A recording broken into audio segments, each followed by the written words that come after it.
வணக்கம் தமிழா, வாழ்க வளமுடன். இந்த வீடியோவில் நம்ம என்ன பார்க்க போகிறோம்னா, ட்வின் ரெசிபி சீரீஸில் செகண்ட் ரெசிபி தாங்க, வெஜிடபிள் பலாவ் வித் காஜு கறி. இந்த வீடியோவில் வெஜிடபிள் புலாவும் காஜு கறியும் எப்படி ஸ்டெப் பை ஸ்டெப்பாக பண்ணுறோன்றதை டீட்டெயில்டாக எக்ஸ்பிளைன் பண்ண போகிறேன். வீடியோவை ஸ்கிப் பண்ணாமல் கடைசி வரைக்கும் பாருங்கள் ஃப்ரெண்ட்ஸ். இந்த வெஜிடபிள் பலாவ் நம்ம 1 பாட் ரைஸாகவும் பண்ணலாம். இந்த வீடியோக்குள்ளே போகிறதுக்கு முன்னாடி நம்ம சேனலான தமிழ்நாடு ஃபேமிலியை லைக், ஷேர் அண்ட் சப்ஸ்கிரைப் பண்ணுங்கள். பக்கத்தில் இருக்க பெல் ஐக்கானில் ஆல்ன்ற ஆப்ஷனை கிளிக் பண்ணிக்கோங்க. அப்போ தான் நாங்கள் எப்போ வீடியோ போட்டாலும் உங்களுக்கு நோட்டிஃபிகேஷன் கரெக்டாக வரும் ஃப்ரெண்ட்ஸ். சேனல் ஓப்பன் பண்ணி ஒரு டைம் நீங்கள் கிளிக் பண்ணிங்கன்னா போதும் சப்ஸ்கிரைப். ஒவ்வொரு வாட்டி வீடியோ பார்க்கும்போதும் கிளிக் பண்ணாதீங்க. இப்போ நம்ம இதுக்கு தேவையான அரிசி எடுத்திருக்கோம். இங்கே நம்ம நார்மல் பச்சரிசி தான் எடுத்திருக்கோம். நாங்கள் பாஸ்மதியோ இல்லை சீரக சம்பா ரைஸோ எடுக்கலை. பார்த்தீங்களா, ஒரு பெரிய டம்ளரில் 1.5 டம்ளர் அரிசி எடுத்துகிட்டு நல்லா கழுவி ஊற வச்சுருக்கோம். இது 4 பேருக்கு கரெக்டாக இருக்கும். அதுக்கப்புறம் இங்கே தேவையான பொருட்கள்: 4 பெரிய வெங்காயத்தை நீட்டாக அரிஞ்சு வச்சுருக்கோம், 4 தக்காளி, 3 பச்சை மிளகா, 2 டேபிள் ஸ்பூன் இஞ்சி பூண்டு விழுது, பட்டை, லவங்கம், அன்னாச்சி மொக்கு, பிரிஞ்சி இலை, 1 ஸ்பூன் சோம்பு பவுடர், தேவையான அளவுக்கு எண்ணெய், உப்பு, வெறும் மிளகாத்தூள், நெய், மஞ்சள் தூள், அப்புறம் காய்கறி இங்கே கேரட், பீன்ஸ், பட்டாணி மட்டும்தான் நாங்கள் எடுத்துருக்கோம். புதினா, கொத்தமல்லி, இதுதான் இந்த வெஜிடபிள் பலாவுக்கு தேவையானது. இன்னொரு இன்க்ரீடியன்ட் இருக்குது, அதை யூஸ் பண்ணும்போது சொல்கிறேன். இப்போ பார்த்தீங்கன்னா, ஒரு பெரிய குக்கர் எடுத்து அடுப்பு மேலே வச்சு அடுப்பை ஆன் பண்ணிவிட்டு 2 டேபிள் ஸ்பூன் எண்ணெய் ஊற்றிட்டு பட்டை, லவங்கம், அன்னாச்சி மொக்கு, ஏலக்காய், அதுக்கப்புறமா பேலீஃப் அதாவது பிரிஞ்சி இலை, இதெல்லாம் போட்டு நல்லா வதக்கிக்கோங்க. எடுத்து வச்சுருந்த 4 பச்சை மிளகா சேர்த்துக்கோங்க. 4 பெரிய வெங்காயத்தை கட் பண்ணி வச்சுருந்தோம் இல்லையா, அதையும் சேர்த்துக்கோங்க. நல்லா வதங்கணும் ஃப்ரெண்ட்ஸ். நல்லா வதங்கினா தான் பலாவு நல்லாயிருக்கும். அப்புறம் 4 தக்காளியை நம்ம கட் பண்ணி வச்சுருக்கோம். அந்த 4 தக்காளியும் சேர்த்து நல்லா வதக்கிக்கோங்க. இந்த தக்காளி வதங்கும் போதே நம்ம இஞ்சி பூண்டு விழுது எடுத்து வச்சுருந்தோம்ல, அதில் 2.5 டீஸ்பூன் சேர்த்துக்கோங்க. இந்த மாதிரி 2.5 டீஸ்பூன் இஞ்சி பூண்டு விழுது சேர்த்து நல்லா வதக்கணும். இஞ்சி பூண்டு விழுது சேர்த்தோன்னே அடி பிடிக்க ஆரம்பிச்சிடும். அதனால கைவிடாமல் நல்லா வதக்குங்க. இந்த மாதிரி வதங்கி இஞ்சி பூண்டு விழுது, வெங்காயம், தக்காளியில் ஒரு ஸ்டேஜுக்கு வந்த அப்புறமா நம்ம எடுத்து வச்சுருந்தோம் இல்லையா, 1 கப் கேரட், 1 கப் பீன்ஸ், இதெல்லாம் ஆட் பண்ணி நல்லா வதக்கிக்கோங்க. கேரட் பீன்ஸ்லாம் கொஞ்சம் க்ரன்ச்சியாகவே இருக்கணும். ரொம்ப குழஞ்சி போச்சுன்னா பலாவு நல்லா வராது ஃப்ரெண்ட்ஸ். அதனால க்ரன்ச்சியாகவே இருக்கட்டும். அதுக்கப்புறமா நம்ம எடுத்து வச்சுருந்த ஒரு 1/2 கப் பட்டாணி, அதையும் சேர்த்து நல்லா வதக்கிக்கோங்க. நாங்கள் ஃப்ரெஷ் பட்டாணி மட்டும்தான் யூஸ் பண்ணுவோம்.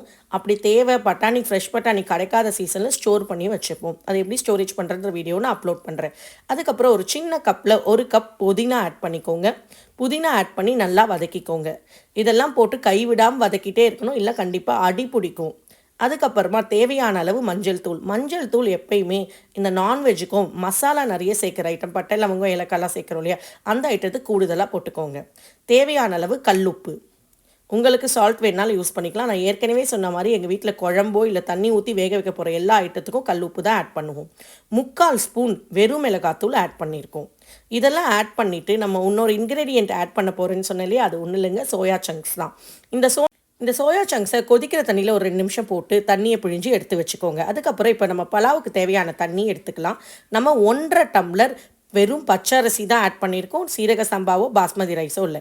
அந்த பச்சரிசிக்கு நம்ம அதே டம்ளர், எந்த டம்ளர் நீங்கள் அரிசி எழுந்தீங்களோ அதே டம்ளரில் 2.25 டம்ளர் தண்ணி ஆட் பண்ணிக்கோங்க. ஸோ 1.5 தண்ணி பச்சரிசிக்கு 2.25 டம்ளர்.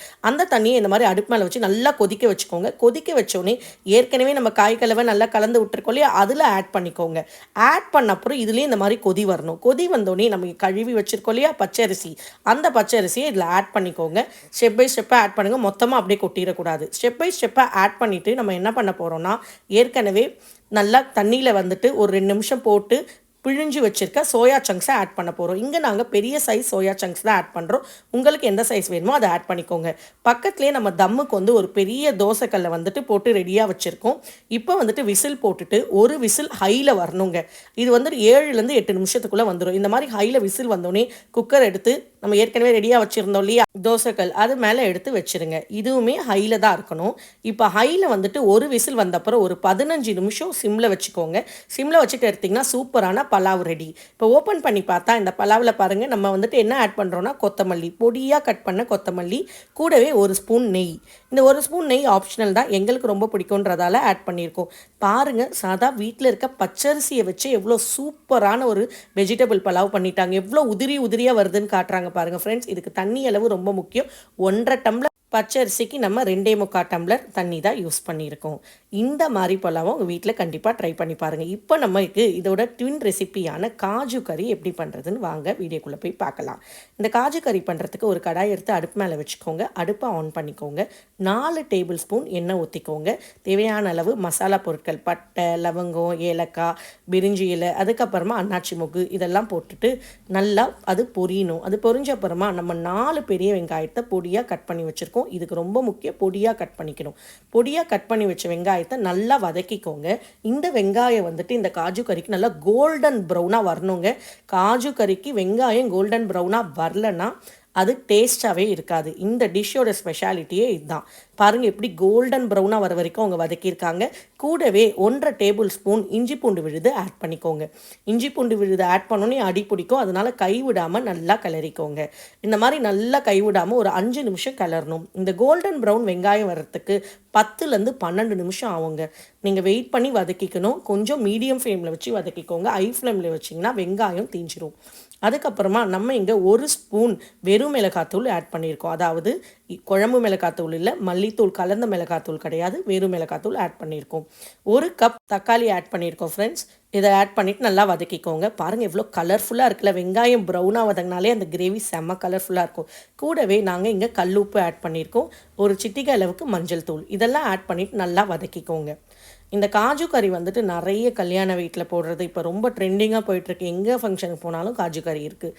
இதுக்கப்புறமா நம்ம ஒரே ஒரு பிஞ்சு கொஞ்சமாக ஜீராத்தூள் அதாவது சீரகத்தூள் ஆட் பண்ணிக்கோங்க. இது என்ன நார்த் இந்தியன் கிரேவி, ரொம்ப ரிச்சாக இருக்கும். இது குழந்தைங்க வந்து அடிக்கடி சாப்பிட்லாம். ஆனால் பெரியவங்க எப்பயாவது ஒரு வாட்டி தான் எடுத்துக்கணும். ஒரு 6 மாதத்துக்கு ஒரு வாட்டி எடுத்துக்கிட்டால் போதும். ரொம்ப அடிக்கடி எடுத்துக்கிட்டிங்கன்னா கண்டிப்பாக உங்களுக்கு கொலஸ்ட்ரால் ஏறும். அதுக்கப்புறமா 1 டம்ளர் தண்ணி, தேவையான அளவுக்கு தண்ணி ஊற்றிக்கோங்க. நாங்கள் இங்கே 1 டம்ளர் தண்ணி ஊற்றிருக்கோம். ஊற்றிட்டு நல்லா கொதிக்க விடுங்க. இது ஒரு 10லேருந்து 12 நிமிஷம் கொதிக்கணும். 10லேருந்து 12 நிமிஷம் கொதிச்சா தான் இதில் இருக்க பச்சை வாடை போகும். இப்போ நம்ம இதுக்கு வந்துட்டு மெயின் இன்க்ரீடியண்ட்டான முந்திரி எப்படி ஆட் பண்ணுறோன்னு வாங்க பார்க்கலாம். அதை வந்துட்டு நம்ம பேஸ்ட் பண்ணி வச்சுக்கிறோம். 1 கப் பொடிச்ச முந்திரி எடுத்துருக்கோம்.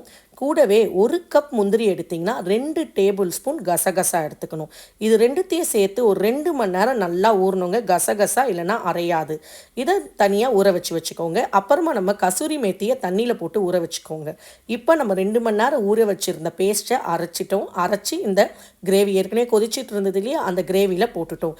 இதை போட்ட உடனோடு என்ன ஆகணும், கிரேவி பயங்கர திக்காயிரும். ஏன்னா இது பயங்கர ரிச் அண்ட் க்ரீமி இல்லைங்களா, அதனால் தேவையான அளவு தண்ணி ஊற்றி சிம்லேயே வச்சுக்கோங்க. இப்போ வந்து இன்னொரு பக்கம் அடுப்பில் ஒரு கடாய் வச்சுட்டு தேவையான அளவு நெய் ஊற்றி நல்லா ஒரு 70லேருந்து 80 கிராம் முந்திரி எடுத்து நல்லா வறுத்துக்கோங்க. இந்த முந்திரி எதுக்கு ஆட் பண்ணுறோன்னா அந்த காஜு கறியில் ஆட் பண்ணும்போது நல்லா க்ரன்ச்சியாக இருக்கும். சாப்பிடும்போது முந்திரியில் வாயில் வரும். உங்களுக்கு எவ்வளோ தேவையோ அவ்வளோ ஆட் பண்ணிக்கோங்க. நாங்கள் 70லேருந்து 80 கிராம் தான் ஆட் பண்ணியிருக்கோம். அதுக்கப்புறமா இந்த கிரேவி நல்லா கொதிச்ச அப்புறமா நம்ம தண்ணியில் ஊற வச்சுருந்த கசூரி மேத்தியை ஆட் பண்ணிக்கோங்க. இந்த கசூரி மேத்தி தான் இந்த டிஷ்க்கு நல்ல மனம் தரப்போகுது ஃப்ரெண்ட்ஸ். அதுக்கப்புறமா நம்ம நெய்யில் வறுத்து வச்சுருந்தோம் இல்லையா முந்திரி, முழு முந்திரி நாங்கள் எடுத்திருக்கோம். நீங்கள் பாதி முந்திரி வேணால் கூட ஆட் பண்ணிக்கலாம். அதையும் ஆட் பண்ணிக்கோங்க. பொடியாக கட் பண்ணி வச்சுருந்த கொரியாண்டர் லீவ்ஸ் அதாவது கொத்தமல்லி ஆட் பண்ணி இறக்குனிங்கன்னா சூப்பரான காஜு கறி ரெடி. நம்ம ட்வின் ரெசிபி சீரீஸில் செகண்ட் ரெசிபியான vegetable pulao with kaju curry எவ்வளோ கொதிக்க சூப்பராக இருக்கு இல்லையா. இதை நாங்கள் இப்போ டேஸ்ட் பண்ண போகிறோம். நீங்களும் டேஸ்ட் பண்ணால் வீட்டில் மறக்காமல் செஞ்சு பார்த்துட்டு கமெண்ட்ஸில் போடுங்க. Thank you friends.